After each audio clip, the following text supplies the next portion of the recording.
Bonjour à toutes et bienvenue, vous écoutez Opération Bonheur et je suis Lydie Baffraud, apithérapeute et fondatrice du site lydiebafraud.com, la thérapie du corps, du cœur et de l'esprit.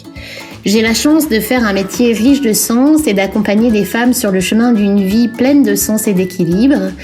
Tout est lié et interrelié. Le cœur, le corps et l'esprit sont interdépendants de notre bien-être. C'est pourquoi il est nécessaire de prendre du temps pour soi et de pratiquer l'auto-bienveillance pour être aligné et se sentir bien.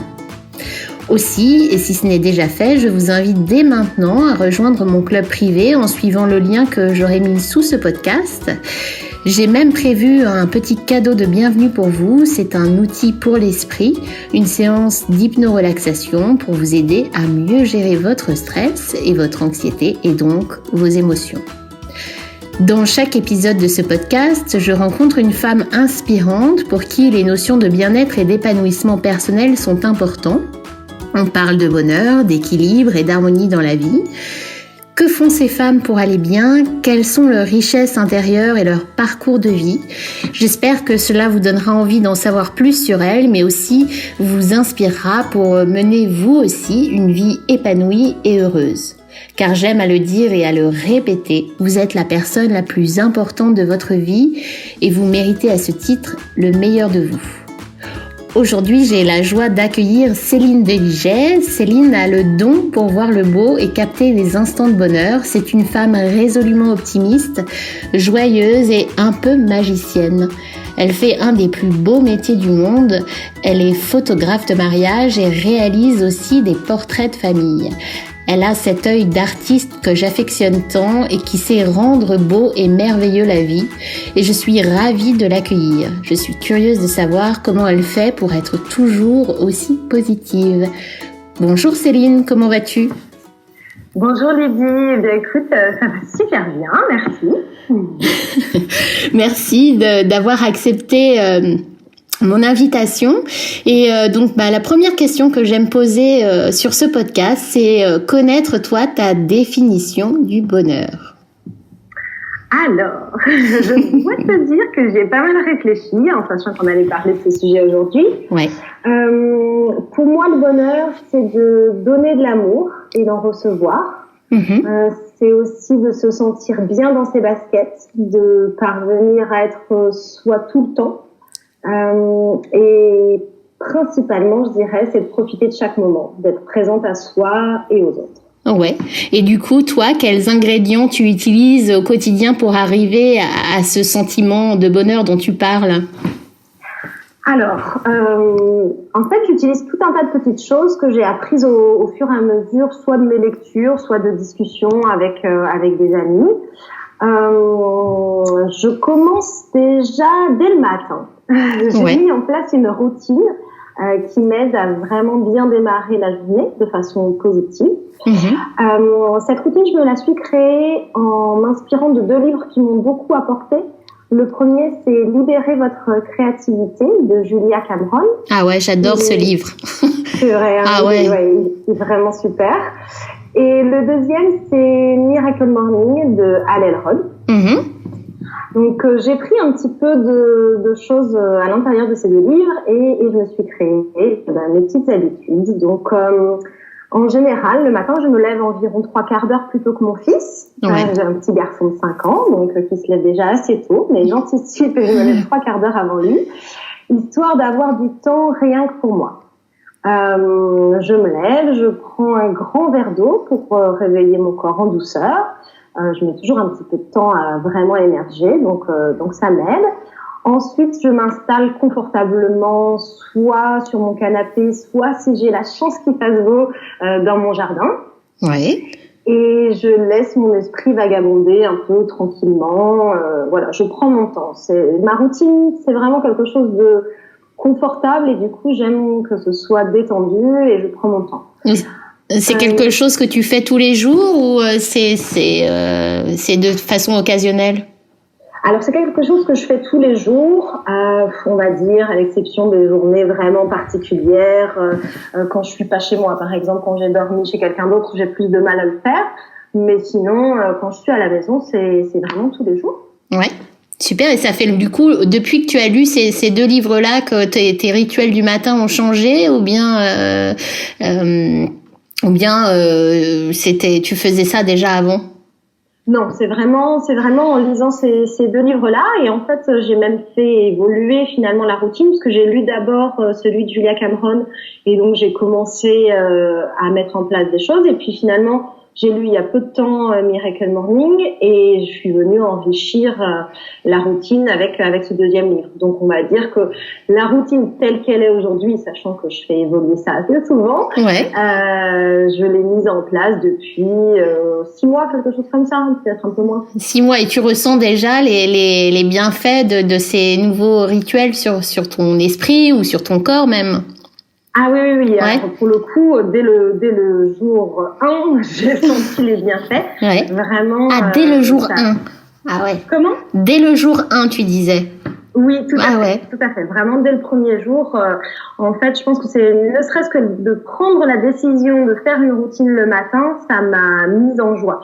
Dès que j'avais commencé, donc Julia Cameron, je l'ai lu il y a, je pense, 1 an et demi, quelque chose comme ça. Et quand j'ai commencé à me lever plus tôt pour commencer à faire des choses rien que pour moi, ça a été génial, vraiment miraculeux entre guillemets. Ouais. Enfin, ça a changé tout le début de mes journées, et je suis ravie. Donc c'est surtout dans le début de la journée. Après, est-ce que tu as d'autres rituels au cours de la journée ou Oui, alors du coup, juste pour finir sur le rituel du matin, donc je disais, je laisse mon esprit vagabonder un peu tranquillement, et puis histoire d'émerger, et puis ensuite j'écris dans un carnet tout ce qui me passe dans la tête pendant 2 ou 3 pages, et ça m'aide vraiment bien à décharger mon cerveau de tous les milliers de pollueurs, exactement.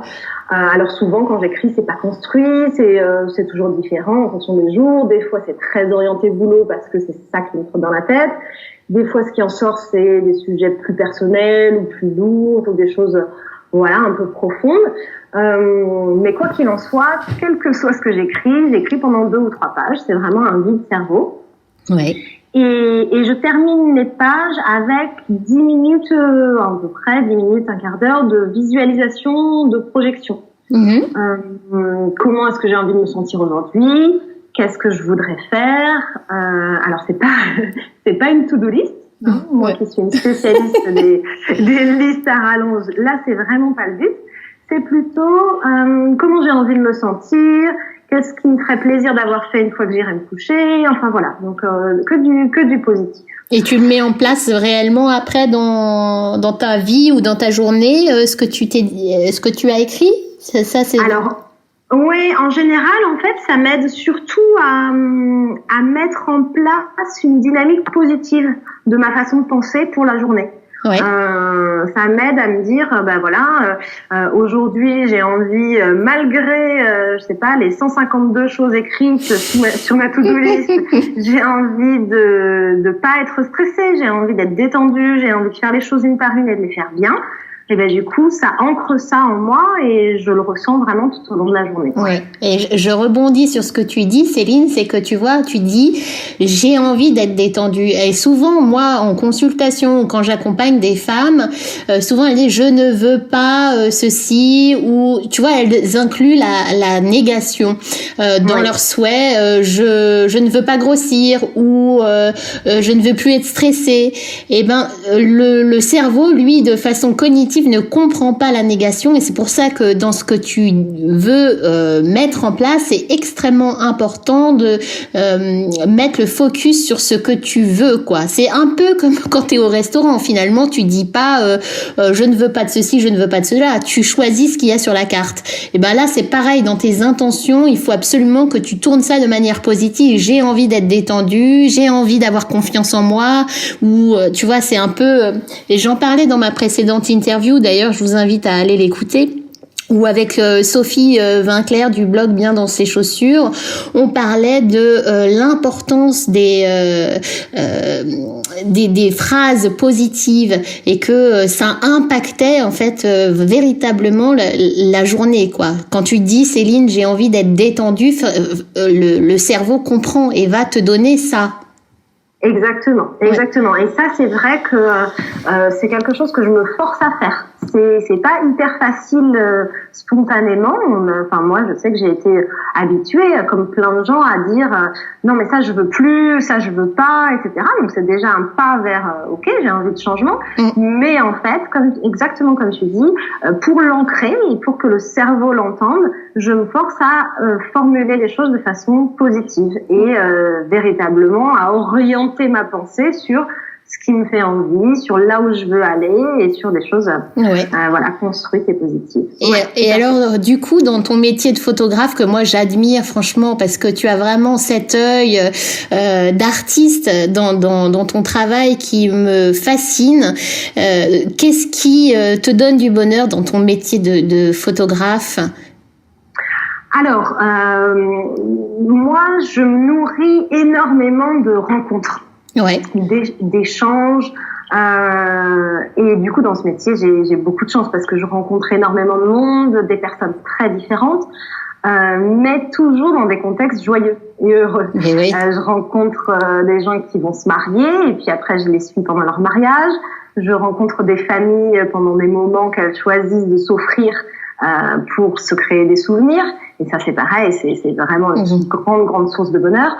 Et du coup, d'ailleurs, c'est pour ça que j'ai choisi mon métier, entre autres, être plongée dans le bonheur des autres, pas en permanence, j'allais dire, mais en tout cas très souvent, ça me rend vraiment heureuse. Ça enrichit. Donc, exactement. Mais honnêtement, moi, je fonctionne beaucoup avec les autres et je me nourris beaucoup de ça, et donc quand tu es plongé avec des gens heureux, forcément ça te nourrit de bonheur. C'est évident, et d'ailleurs la science le démontre en fait. Il y a énormément de gens qui malheureusement souffrent de la solitude, de l'isolement, et le fait d'être toi tu fais un métier qui est en lien avec le bonheur évidemment, mais le fait d'être en lien et relié aux autres est un facteur de bonheur qui enrichit.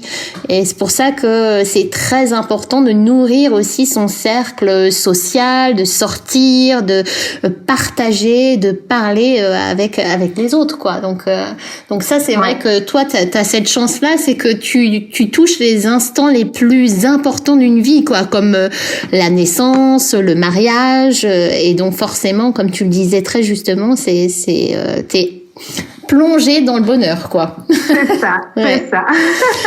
C'est juste magique, j'adore. Moi j'adore aussi. Et dans ta vie de famille, qu'est-ce qui justement te procure ce bonheur-là? Alors dans ma vie de famille, je crois que ce qui me rend le plus heureuse, c'est de passer du temps de qualité avec mon fils, avec mon mari. Ce qui est souvent un challenge pour moi, c'est que quand on est à la maison, moi mon travail c'est aussi ma maison, et du coup être à 100% présente à ce que je fais et avec qui je suis, c'est pas facile tous les jours.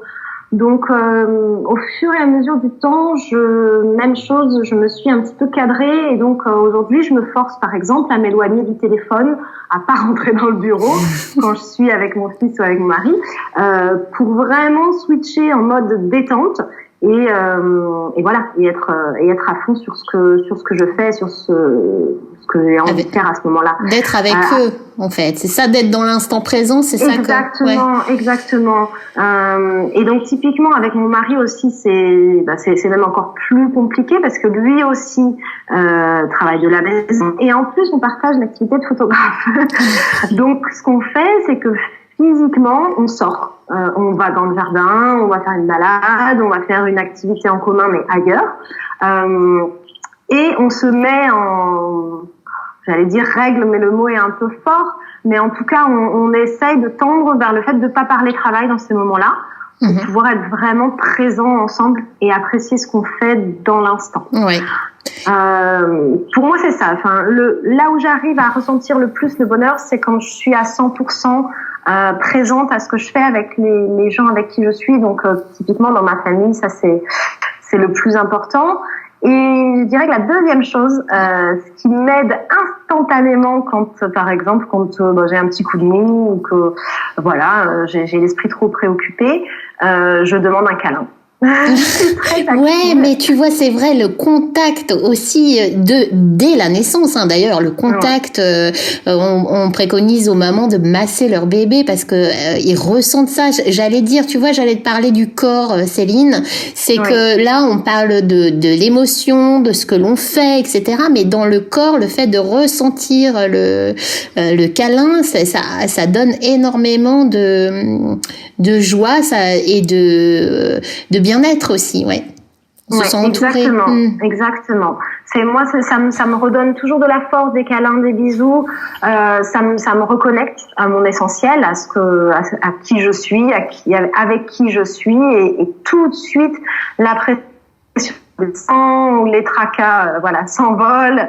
Voilà, je suis bien. D'ailleurs, tu vois, spontanément, là, en parlant, j'ai pris une grande respiration parce que c'est ça. Je me détends. Ça s'entend tout de suite. Et tu vois, quand on parle de ça, quand on se reconnecte à l'essentiel, finalement, tu vois, ça se ressent parce que je l'entends dans ta voix, même dans ta posture. Je pourrais même la deviner, même si je te vois pas aujourd'hui et qu'on enregistre cette conversation à distance, je ressens même l'ouverture de la cage thoracique, tu vois, c'est exactement. Ouais. Et en plus, j'allais venir à une autre question, c'est que je me demandais, tu as changé de lieu d'habitation dernièrement, enfin il y a presque 2 ans, je crois, hein, c'est ça, il y a presque 2 ans. Le fait de te reconnecter à la terre, toi qui habitais en ville, près de Paris, dans une ville urbaine, tu es parti vivre dans un petit village en fait finalement, donc tu t'es reconnecté à la terre. Est-ce que ça aussi, ça fait partie du sens et du bonheur qui agit donc sur ton mode de vie, sur ton bonheur quoi finalement? Alors oui, clairement, c'était d'ailleurs le but. On a déménagé en effet il y a 2 ans. Maintenant, on est dans la campagne toulousaine. L'enjeu, c'était de se rapprocher de la nature, de faire en sorte de pouvoir passer au moins un moment par jour dehors, de profiter du jardin, de profiter d'une balade dans les collines, que ça fasse partie de notre quotidien. Et notamment parce que moi j'ai pas mal voyagé et je sais que c'est essentiel à mon équilibre. Le fait d'être dehors, c'est vraiment important au quotidien. Et du coup, typiquement, si à un moment dans ma journée, je sais pas, j'ai des gros soucis qui me tombent dessus, je vais aller jardiner, même un quart d'heure, même une demi-heure, ou me poser dehors, ou sentir le soleil, ou sentir juste le vent, et tout de suite, même chose qu'un câlin, ça m'apaise. Et hop, c'est reparti. Comme quoi, le niveau de bonheur, c'est aussi tous les sens en éveil, quoi. Hein. Tu parles du vent sur la peau, tu parlais tout à l'heure du câlin.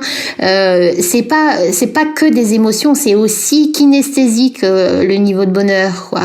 Et d'ailleurs, ça m'amène à ma question suivante. Tu vois, on parle souvent de bonheur, d'être heureux. Est-ce que tu penses qu'on peut différencier ces termes? Moi, je pense que oui, mais après, tu vas me dire, est-ce que le bonheur et être heureux, c'est quelque chose qui est différent ou pour toi, ça veut dire la même chose? Alors, je t'avoue que pour moi, je fais pas de différence entre les deux. D'ailleurs, je pense que dans les questions précédentes auxquelles j'ai répondu, j'ai utilisé soit l'un, soit l'autre. En fait, je pense que c'est aussi parce que je suis quelqu'un qui a du mal avec les notions absolument abstraites. Et du coup, quand je parle de bonheur, je parle de mon bonheur, je parle de la manière dont je suis heureuse. Et donc, pour moi, c'est la même chose. Ouais. Pour toi, c'est la même chose. D'accord. Parce que moi, j'ai l'impression qu'il y a quelque chose dans le fait d'être heureux qui est plus je sais pas, matérialiste, tu vois, si j'ai telle voiture, ah bah je serai heureux, si je fais tel métier, alors je serai heureux, alors que j'ai l'impression que la notion de bonheur, elle est plus profonde, elle est plus spirituelle, elle est plus je sais pas, d'ailleurs dites-moi vous en commentaire chers auditeurs, si vous voyez une différence entre le fait d'être heureux et de ressentir le bonheur. Je sais pas, moi je vois quelque chose de différent dans ces deux notions. Une espèce d'accumulation, de matérialisme dans le fait d'être heureux, si j'ai ceci, si j'ai cela. Alors que dans la notion de bonheur, c'est peut-être quelque chose de plus profond. Voilà, en tout cas, c'est la différence que j'en fais, mais ça n'est que mon opinion, hein. Oui, c'est intéressant. Je pense vraiment aussi que ça dépend de ce qu'on nous a inculqué, ça dépend aussi tu vois, peut-être du côté galvaudé un peu de je suis heureuse ou pas. Oui, et finalement, on se rend compte que le bonheur aussi, il est propre à chacun et que c'est pas ça plus ça plus ça qui fait l'équation du bonheur. En fait, c'est très très singulier comme notion en fait, hein, le bonheur. Ouais. Et toi, du coup, comment tu fais, Céline, pour trouver ton équilibre entre ta vie de femme, d'épouse, de maman, de photographe et aussi tous tes déplacements, parce que tu voyages énormément. En fait, je t'ai vu dernièrement, t'étais au Maroc, je crois, pour un shooting photo. Du coup, comment tu fais pour trouver ton équilibre dans toute cette...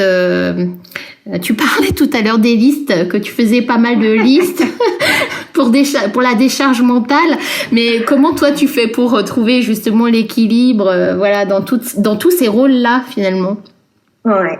Et ben en fait, comme j'ai commencé à en parler tout à l'heure, je crois que ma clé c'est de compartimenter. Pour pouvoir me sentir bien dans chacune de mes activités, et là volontairement je parle d'activité et non pas de rôle, parce que au final quand je suis photographe, je suis quand même aussi une maman, et quand je suis et je suis tout le temps une femme, et je suis aussi mariée à mon époux, etc. Donc là je vais parler d'activité, mais pour pouvoir être présente à moi et aux autres pendant chacune de mes activités, je compartimente. Typiquement quand je pars sur un mariage pour un week-end, je ne pense pas à qu'est-ce qu'ils sont en train de faire chez moi, mon fils, mon mari, alors, est-ce qu'il a pensé à arroser les plantes, ou alors ils avaient dit qu'ils iraient à tel endroit, mais zut, ça va être fermé. Non, tout ça, ça sort de ma tête. Je me concentre sur ce que je fais et je suis à fond. Je suis à fond dans le mariage, avec les gens avec qui je suis à fond dans mon rôle de photographe, et je vis les choses pleinement. Ce qui fait qu'ensuite, une fois que je rentre à la maison, j'ai donné mon maximum sur la partie mariage. Même chose, je l'oublie entre guillemets. Je passe à autre chose, et du coup, ça me permet d'être aussi présente à ce moment-là. Ouais, donc finalement, je dirais, pardon, excuse-moi, hein, je te coupe, Céline, c'est un équilibre entre le lâcher prise et vivre l'instant présent, c'est ça? Oui, exactement. Tu as les bons termes sur mes mots, c'est chouette. C'est vraiment ça. Et du coup, je dis pas que c'est facile tout le temps, hein, parce que tu parlais tout à l'heure de charge mentale. En effet, mon cerveau des fois prend le pas sur mes bonnes résolutions, et du coup, je suis en plein mariage et d'un coup je me dis mince, j'ai pas pensé à ça. Voilà. Mais par contre, j'essaye de l'évacuer très vite. C'est pas le moment d'y penser, je ne peux pas agir dessus, donc en effet, je lâche prise et hop, je me recentre sur ce que je suis en train de faire. Après, au quotidien, ce qui m'aide à trouver mon équilibre, c'est vraiment d'avoir fait des choix en termes d'emploi du temps qui me conviennent. Donc, je les ai fait un petit peu par expérience. Typiquement, je commence à travailler jamais avant 9h, puisque à 9h, c'est l'heure à laquelle mon fils commence l'école, et du coup, avant ça, il n'y a pas de travail. Je travaille ensuite de 9h à 16h avec souvent une petite pause déjeuner assez rapide pour être vraiment plus sur ma journée de boulot. Et en revanche, à 16h, pareil, je switch, et là, c'est le moment famille jusqu'au soir. En revanche, comme tu peux imaginer, de 9h à 16h, ça fait pas des si grosses journées que ça et j'ai besoin d'un peu plus de temps pour le travail. Du coup, ce que je fais, c'est que je me remets au travail une fois que mon fils est couché. Et ça me convient bien. Ça me convient bien parce que du coup, ça me permet de pouvoir être vraiment avec mon fils quand j'y suis ou avec mon mari sur la partie perso et penser boulot sur certaines plages. Oui, puis du coup, ça te permet aussi de faire des pauses, c'est-à-dire de couper aussi et de pas faire d'une traite tant d'heures pour le boulot et du coup de repartir avec une nouvelle énergie. Bon, après, il y en a qui aiment bien être dans un espèce de flow pendant parce que le couper ce flow, ça peut les perturber, mais c'est aussi bien de faire des pauses, quoi. Tu vois, il y a la technique du Pomodoro. Je sais pas si tu connais cette technique, est très intéressante. En fait, le Pomodoro, c'est un petit minuteur en forme de tomate qu'on avait dans les années 80 et qui nous servait à faire cuire les pâtes ou les œufs. Enfin, tu vois, un outil de cuisine en forme de tomate. Et donc, cette technique-là, elle dit, tu vas programmer un travail sur 25 minutes. Tu vas bosser à fond pendant 25 minutes sur ton sujet, puis ensuite quand ça va sonner, tu vas t'arrêter 5 minutes et puis tu vas reprendre 25 minutes et tu vas t'arrêter à nouveau 5 minutes et puis tu vas refaire un troisième et dernier cycle de 25 minutes et là tu vas t'arrêter un quart d'heure. Et en fait, quand tu parles de et donc là, cette technique-là, elle est hyper intéressante et productive parce qu'elle permet de se focuser vraiment sur ce qu'on j'ai 25 minutes pour faire telle ou telle chose. Et toi, tu sais bien compartimenter ça. T'as même pas besoin du Pomodoro parce que finalement, tu vois, quand tu coupes, t'es vraiment avec ton mari, ton fils ou alors dans ton boulot, quoi. Et ça permet de relancer l'énergie et d'avoir une bonne méthode de vie, quoi, d'équilibre, de trouver l'équilibre qui soit satisfaisant, quoi. C'est ça, c'est ça. Et alors au début, je dois te dire que quand je terminais ma journée à 4 heures, ça me semblait insupportable parce qu'en fait, je me disais c'est pas possible avec tout ce qui me reste et là je m'arrête, voilà. Mais le fait de savoir qu'en fait j'ai encore du temps après, ça fait que voilà, ça me détend. Je finis à 4 heures, ok, mais en fait, c'est comme tu disais, c'est une pause finalement, c'est une pause qui durera jusqu'au soir et j'ai le temps de pouvoir reprendre après des autres choses. Et l'avantage en plus, c'est qu'on sait quand on est complètement centré sur une activité tout autre, en fait, notre cerveau en arrière-plan et continue à réfléchir. Et du coup, souvent, quand je m'y remets le soir, j'ai les idées beaucoup plus claires sur des problématiques que je pouvais avoir rencontrées dans l'après-midi. Le fait de plus y avoir pensé et d'être passé à autre chose, et ben ça, voilà, les solutions elles se présentent toutes seules dès le soir. Donc c'est top. Super. Et alors, la question que j'aimerais te poser maintenant, c'est toi. Comment tu estimes donner du bonheur aux autres? Comment tu mesures ça? Et qu'est-ce que tu fais concrètement? Alors, c'est une bonne question. Je dirais que en fait, je suis devenue maman il y a 5 ans maintenant, un peu plus, parce que voilà, quand j'ai été enceinte il y a 6 ans. À ce moment-là, je me suis posé pas mal de questions sur l'éducation et du coup, j'ai découvert la parentalité positive. J'ai lu beaucoup sur le sujet et du coup, de fil en aiguille, j'ai lu aussi énormément sur la bienveillance et je me suis rendu compte que ça me parlait énormément, que j'avais pas du tout entrevu tout ça avant.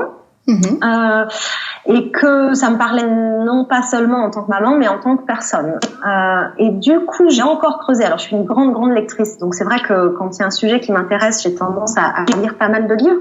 J'ai du coup creusé aussi avec la CNV, la communication non violente. Et tout ce sac-là, la bienveillance, la parentalité positive, la communication non violente, j'essaye de les mettre en application dans tout ce que je fais. Et du coup, même si c'est pas facile tout le temps, le fait de faire de mon mieux, j'ai l'impression que ça m'aide à donner du bonheur, comme tu dis, parce que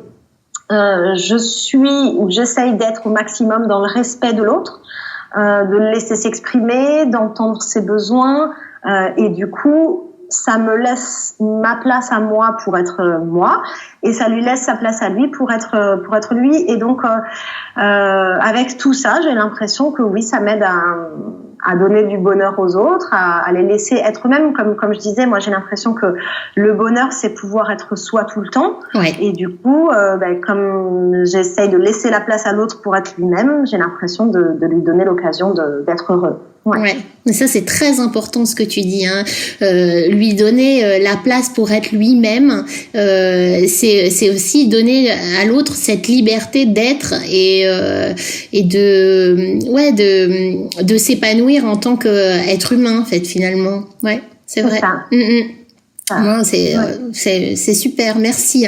Et toi, est-ce que tu as on parlait tout à l'heure, tu me disais ouais, des fois j'ai beaucoup de charge mentale ou comme tout être humain, on peut aussi avoir tout n'est pas linéaire hein, dans une vie, on peut avoir des moments où on est moins bien où on se sent en baisse d'énergie et on est légitime de le ressentir. D'ailleurs, moi ce que je dis, c'est qu'il est très important de laisser venir les émotions négatives parce que plus vous allez essayer de lutter contre cette émotion négative, plus vous allez la renforcer en fait finalement. Mais on peut toujours finalement avoir des outils pour aller mieux quand on vit des moments de moins bien. Alors moi, ma question Céline, c'est est-ce que toi tu as des outils comme ça quand t'es moins bien dans ta vie, il y a quelque chose qui instantanément te fait du bien? Alors oui, ouais. oui. J'en ai plusieurs, des petits instruments magiques que j'utilise. J'en ai plusieurs parce que selon les moments, quand ça va un peu pas très bien ou quand ça va vraiment pas très bien, j'utilise l'un ou l'autre en fonction. En fait, déjà, la première chose que j'utilise, au final, je le mets en place quand tout va bien. C'est, je sais pas si ça te parle, enfin si sûrement, toi qui es la grande spécialiste du bonheur, mais j'utilise les images mentales qui m'aident vraiment beaucoup. Les images mentales, c'est quand je suis à un endroit qui me plaît ou quand je suis en train de vivre un moment heureux, que je le ressens hyper fort.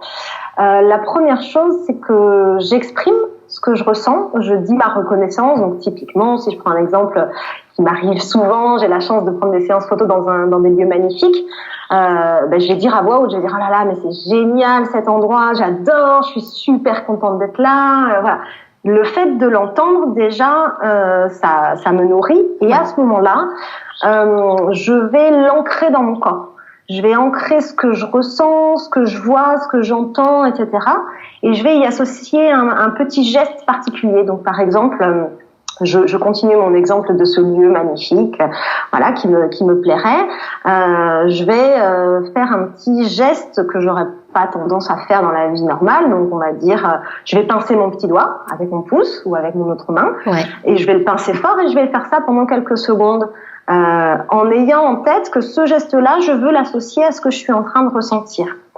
Et du coup, une fois que je suis sortie de cette situation, si j'ai envie de me replonger dans cette béatitude, dans ce moment hyper heureux, j'ai plus qu'à me pincer le petit doigt et hop, comme par magie, j'y suis.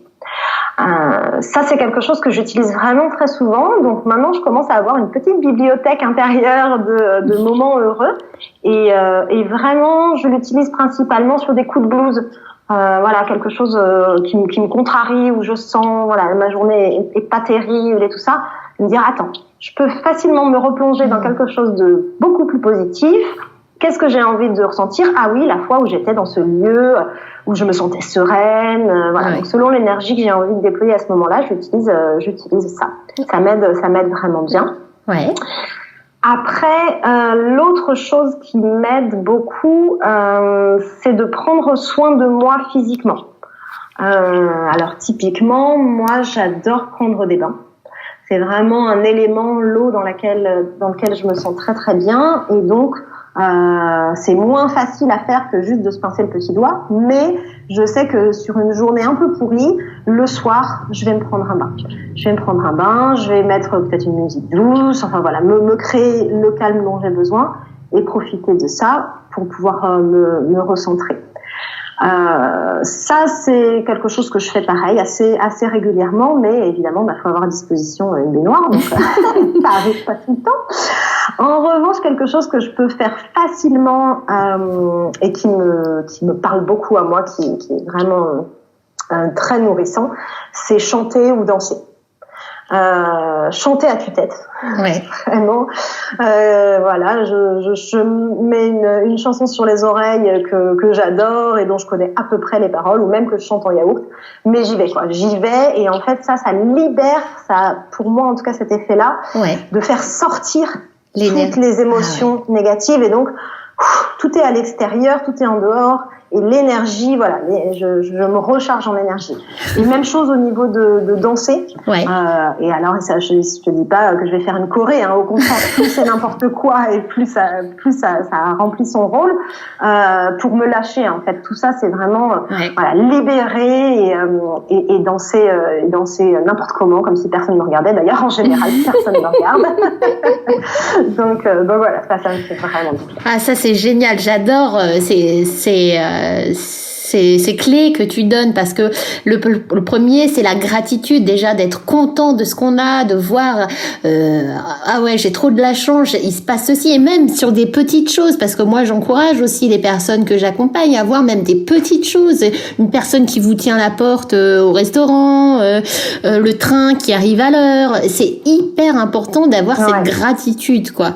C'est pas que dans les grands moments. Et tu parles aussi d'une chose très importante, et qu'on aborde beaucoup en hypnose, c'est le geste d'ancrage. Et alors là, tu renforces énormément l'action positive du moment, quoi, parce que tu peux te reconnecter à n'importe quel moment plus tard dans cet état de bien-être dans lequel t'étais, quoi, tu vois. Et ça, c'est alors tu l'as appris où, ce geste? En lisant, ou on te l'a appris en te disant oui, il faut que tu fasses des gestes d'ancrage, ou comment tu as découvert ça? Alors je pense que je l'avais lu quelque part, mais je dois te dire que ça fait longtemps que je le fais, donc je sais plus bien. Mais ça marche vraiment, parce qu'on l'utilise en hypnose thérapeutique et il y a des résultats qui sont assez formidables, quoi. Donc assez bluffants même. Hein, donc oui, c'est ça. Mais c'est vraiment cette. Enfin, moi, ça me donne un coup magique. J'ai l'impression d'être un peu une fée qui peut faire réapparaître, tu vois, n'importe quel moment, juste en ayant décidé de le garder à l'intérieur de moi. C'est ça, c'est magique, comme tu dis. Et puis la dernière clé que tu donnes, c'est bouger son corps, c'est un shake, ou même l'eau. Oui, tu as parlé de l'eau aussi qui porte l'eau. Elle a des vertus complètement libératrice, quoi. Donc d'ailleurs on est dans l'eau, donc c'est vrai que c'est un élément qui est extrêmement porteur et libérateur, tout comme la danse, bouger son corps, tout passe par le corps, encore une fois, hein, tout est relié, comme j'aime à le dire, mais le fait de bouger son corps, c'est quelque chose qui rapporte une nouvelle énergie et qui fait sortir les mauvaises. Donc mettre de la musique et bouger, peu importe si on bouge bien ou mal, finalement c'est pas la question, c'est vraiment de se libérer, quoi. Ouais. Et quel est toi ton dernier moment de bonheur que tu as vécu, si tu devais nous le raconter, quel est-il? Alors, je dirais, ça va, c'était il y a pas très longtemps, c'était ce matin. Quand mon fils s'est réveillé, j'ai passé 15 minutes avec lui à lui faire des papouilles, des petits frissons, des petites caresses et tout ça, et c'était un moment juste à deux, et c'était top. Toujours donc par le corps et le toucher, en fait, hein, le sens du toucher, qui est très important chez toi aussi. Et puis j'aimerais aussi si tu pouvais donner un conseil à nos auditrices pour être plus heureuses et épanouies dans leur vie, qu'est-ce que tu pourrais leur dire? Alors, écoute, moi je trouve toujours ça un petit peu difficile de donner des conseils à des gens que je connais pas, parce que je crois qu'on a chacune sa manière de faire, de vivre, d'être heureuse, etc. Maintenant, ça va reprendre, je pense, des choses que je t'ai dites un petit peu déjà. Je pense que le plus important, c'est de vous écouter vous. De pas chercher à faire comme quelqu'un d'autre parce que ça a l'air de fonctionner pour lui ou pour elle, mais plutôt d'essayer plein de choses pour vous rendre compte de ce qui vous convient.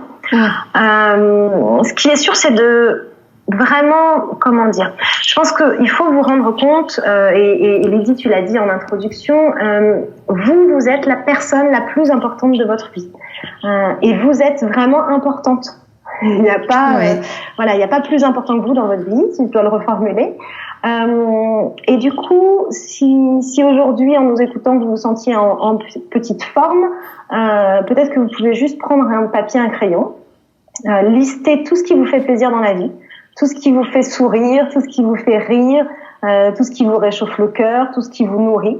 Ça peut être des petites choses, des grandes choses, ça n'a pas d'importance. Tout ce qui vous passe par la tête. Et ensuite, vous en faites une là tout de suite.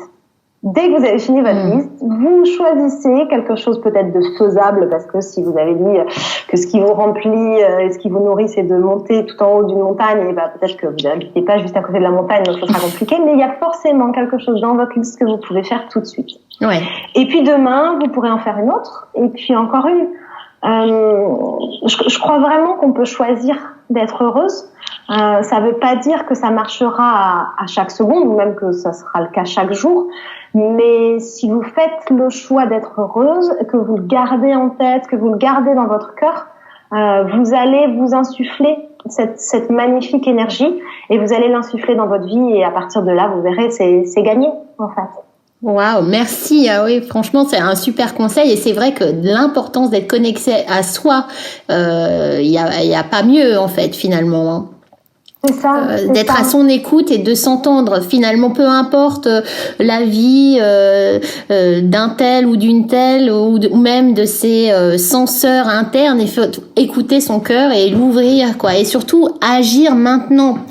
C'est vrai que il y a pas de temps pour le bonheur. J'ai écrit d'ailleurs un article à ce sujet. C'est maintenant, c'est tout de suite. Donc qu'est-ce que je fais maintenant comme petit pas? Il s'agit pas de faire le grand écart, il s'agit de faire un petit pas vers cet équilibre, vers cette harmonie dont tu parles, Céline. D'accord, merci. Ouais.